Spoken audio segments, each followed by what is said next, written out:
Hisao, we're not ignorant of your situation. Unless... She suddenly cuts herself short, unsure of whether she should say, "Oh, I just knocked my pop filter." Hey, stay. Don't do that. Stop. Hey. It's falling now. Okay. She suddenly cuts herself short, unsure of whether she should say what she intends to. I just knocked over. I am not doing well right now. I give a weak smile and rest my hand on her shoulder. Don't. It's enough that I worry about it. I don't want you to I don't want you all to shoulder my burden. But if you all worry about it, I have to worry about your worrying, if that makes sense. I'm fine, okay? For a moment she looks lost in thought, carefully pondering how to react. Hisao, do you have any paper left from your food's packaging? I think so. I'll just check. I rummage around in my bag for the leftovers from lunch, eventually finding a paper square from my sandwich's package. My eyebrow raised and my expression rather quizzical, I gently place the square into Lily's hand. Without another word, she brings her fingers around it to feel out its edges. This should be large enough. With both of us seated on the roof, the minutes to the lesson ticking away, she proceeds to lay the item on the ground and beginning her work in earnest. Wrapped in silence, I watch her fingers move about on the small square with amazing dexterity. I don't know if you can hear my dog, but he's barking right now. A small fold here, a larger fold there. Her fingers tips keep a slow but sure pace. Is she making a crane? Looking up, her expression is calm and placid.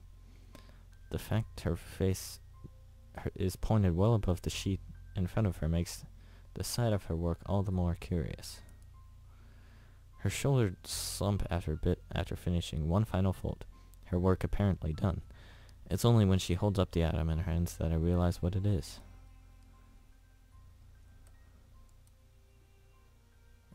It's a crane. A small origami crane. Stop clicking. Oh my gosh. Light brown thanks to the packaging used. The result looks quite delicate and precise. You can do origami? Oh my gosh. Taught myself how to do it when I was younger. It improved my dexterity quite a bit. Huh. A little baffled, I carefully take the small bird from her pale cupped hands, as if it would break from the slightest breath. It seems to be folded quite well, and it holds its shape easily. We both grab our bags and head out the door, Lily extending her cane as she does so. I hold Lily's handiwork up to my face for further inspection while we walk down the hallway, her hand running along the silver handrails for orientation. If she taught herself origami to improve her dexterity, with the use of her hands meaning so much to her given condition. Ah, so that's it. I smile as I realize the bird's meaning. Everyone here has had to find their own ways of dealing with their conditions. You aren't alone when you have problems. Thanks, Lily. I appreciate this. She gives a sweet smile and a nod, not using words where none need to be used in her typical manner. All I ask is that you take care of yourself, Hisao. Don't worry, I will. Promise? Promise. And with that, we part ways. To be honest, I don't know what annoys me more, the fact that I could die at any moment or the fact that everyone knows that. I guess I'll just take each day as it comes. As the unexpected present in my hand reminds me, I'm not alone here. Even though I may be like this, I'm not alone. If anyone worries, I'll smile. I'll smile enough for all their worries to go away. And the day is ended, and it's Lily's last day.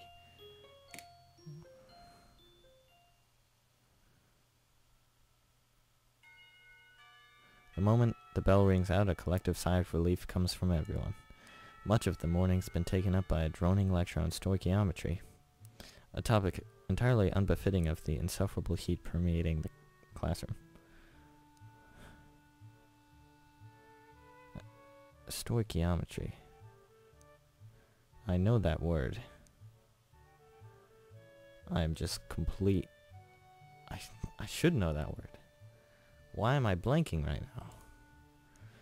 Knowing that attempting to teach anything more would be an exercise in futility, Mateo gives up and begins clearing the teaching materials from his desk for the day.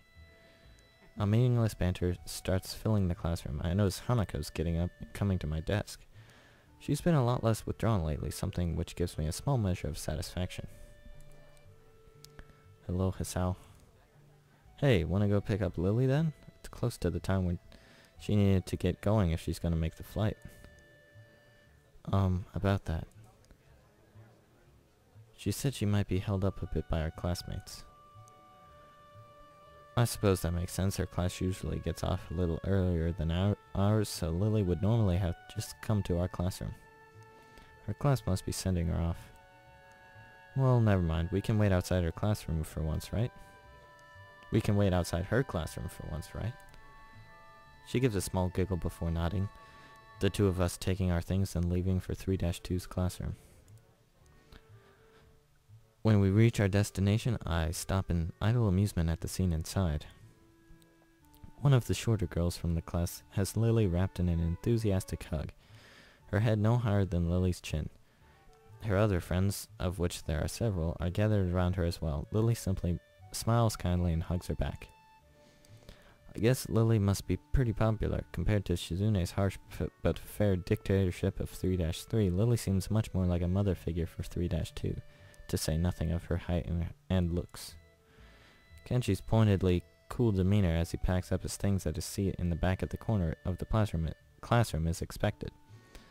He's no doubt far from a fan of the fuss being made about Lily's leaving. Looking beside me and seeing Hanako following my gaze, I decide to finally enter the room. Afternoon, Lily, it's just me and Hanako.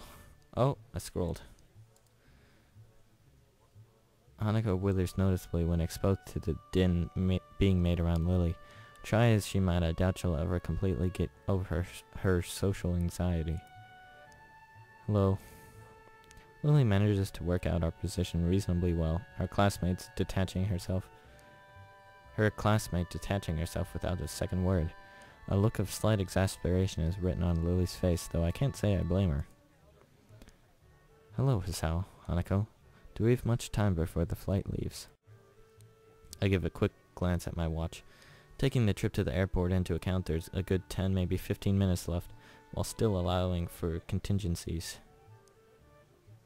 Wait, what? Oh, okay. I was like 10 minutes until the flight? Are you kidding me? Yeah, we still have a few minutes to kill. I wouldn't worry about missing it yet. Ah, this is Hanako? Uh-oh. I think we've just inadvertently become entangled in Lily's social web. The girl is probably part of the legal blind faction of the class like Kenji, given her almost windowpane-like spectacles. Her short, roughly cut hair gives her a look that fits her excitable expression. Hello, She takes Hanako's hand and pulls it up and down enthusiastically. I really don't get how girls can be so social to someone they only know as the friend of a friend. While Hanako exchanges nervous greetings, I look around the room for my short and overdressed next-door neighbor. Try as I might, she seems to have slipped out of the classroom without anyone noticing. For a moment, I try to think of the possible career paths that could reasonably benefit from his single skill, before putting my mind to more pertinent matters. Lily seems pleased, if somewhat guarded, about the enthusiasm Hanako's suddenly excited from those around her. What? I don't understand that sentence. She might not see it, but Hanako's much less panicked about the affair than I'd anticipated. Shuffling my way through the gaggle of classmates, I eventually managed to reach her. Don't worry, Hanako's fine. Thank you. I thought she might be overwhelmed by them. Don't worry, we'll be gentle. Both of us grimace in unison. Hanako's nervous grin stays plastered on her face as another couple of girls move in to meet her. It's kind of amazing that even just a month ago she'd never been able to cope with a situation such as this. Even when I first met her, the two of us completely alone, she sprinted away from the library. So, got everything you need? It's all packed. I just have to go by my room to pick it up on the way, and Hanako and I need to change. I guess we'd better get going then, Hanako. Well, I read that sentence wrong, but okay. Hanako's head flicks up towards us in a flash, her face rather unmistakably appreciating the chance to extricate herself from the small group gathered around her. Coming. The long taxi ride to the airport is surprisingly pleasant, despite the three of us being rather squashed together to fit in the small back seat. On the other hand, maybe despite isn't the right word. Lily pays the fare to the driver as we file out, Hanako's eyes flittering left and right.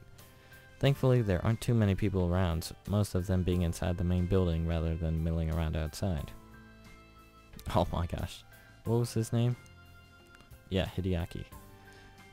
It isn't hard to spot Akira and Hideaki leaning against a fence while talking to pass the time. A large black travel bag, complete with wheels and travel handle, leans against the fence alongside them. Hideaki's the first to notice us, pointing us out to Akira, who gives an over-enthusiastic wave. Hey, hey! I grab Lily's travel bag for her as we go and meet the two, earning a nod of appreciation. I've got all my stuff here. You got yours, plane ticket as well? Don't worry, I have everything. You? Yep, all ready to go. Not without some problems along the way, I might add. That is a creepy face. So is that. A snide remark has his head roughly dragged around by a very firmly clamped on hand. Haha, yeah, I kinda sort of forgot it was in my trousers pocket. Trousers that I'd put in the wash. Oh no. Don't worry, don't worry. Did you know you can just print out tickets if you order online nowadays? It's really cool. Hideaki's pained expression says that this wasn't a solution found quickly. Could have been worse, I guess. We'd better start off then. Check-in would be ready by now.